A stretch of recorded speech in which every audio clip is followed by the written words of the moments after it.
How do you feel about the federal government's decision to not invest in large-scale road projects? Honestly, I think that infrastructure in general has been lacking in terms of investment with all governments for the past 50 years or so. So I think that, rail, roads, they all need to be renovated and rebuilt a lot of the time. So it's unfortunate to hear that not a lot of money is going to that when it should be.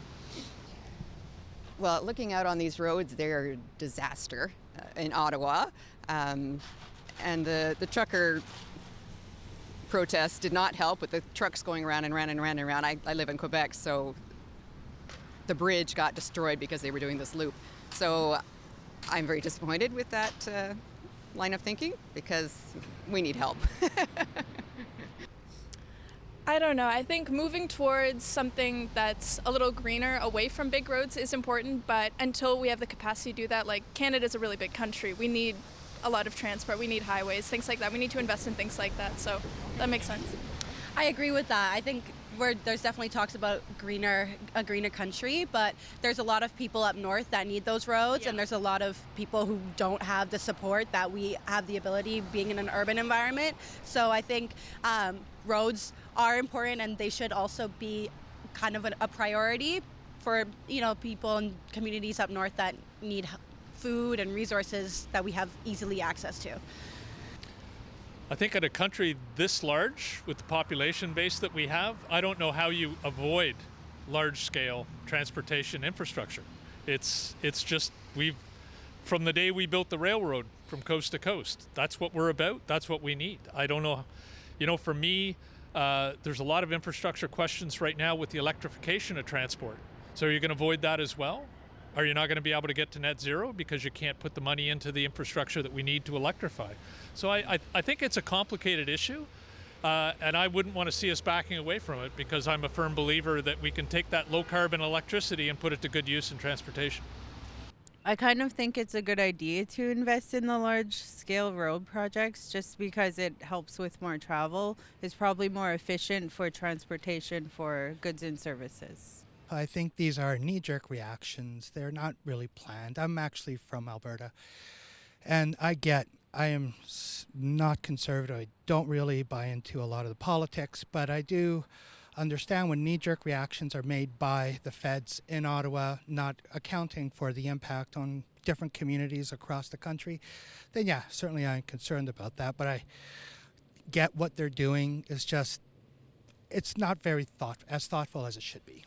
I think that's an environmental issue that they want to be on one side of an environmental issue. We obviously are going to still need roads, especially as more and more new Canadians come. They're going to be driving vehicles. So I think that they need to be more clear about exactly what they mean. The ministers seem to be kind of right and left, like on both sides of that issue. So I think that's just confusion that they need to clear up because roads aren't going away anytime soon. Well, Canada is such a vast place. It's such a stupid strategy to have. You have to spend so much money in travelling from point to point, and if you're working, from province to province throughout Canada, the last thing that you need is that extra wear and tear and expense and damage to your vehicles because of road conditions. I think here in Sask we know, just as well as any other province by the number of potholes and how quickly our roads fall apart because they're not built properly in the first place. So, again, it's not a big win for the federal government to have that kind of attitude, I don't think. I can see where they're going because wanting to change how we think about travel. I would really like rails to be expanded and a lot more public rail via rail, but not cost prohibitive, and a lot more tracks. Like, I think it's crazy we don't have rail service from Regina to Saskatoon. And I think the reality is we have to maintain what we have, but I would rather see them put it into more public transportation and upgrading that. I feel okay with it. I think, it seems like we have all the highways we need for now. I don't see that as a priority coming from the federal government right now. I heard it said that we may need to walk between Sussex and Moncton and that it would take 17 hours, and that's hilarious to me. And I do think that there's some provincial responsibility for road development. So I'm not too worried about that. I don't think it's a priority for New Brunswick. Personally, I think we really should focus on our existing infrastructure to maintain what we have. But certainly we can't we can't hide from growth and need, and wherever there's need for roadways for safe passage, that should be looked at. I think that's a rather poor idea.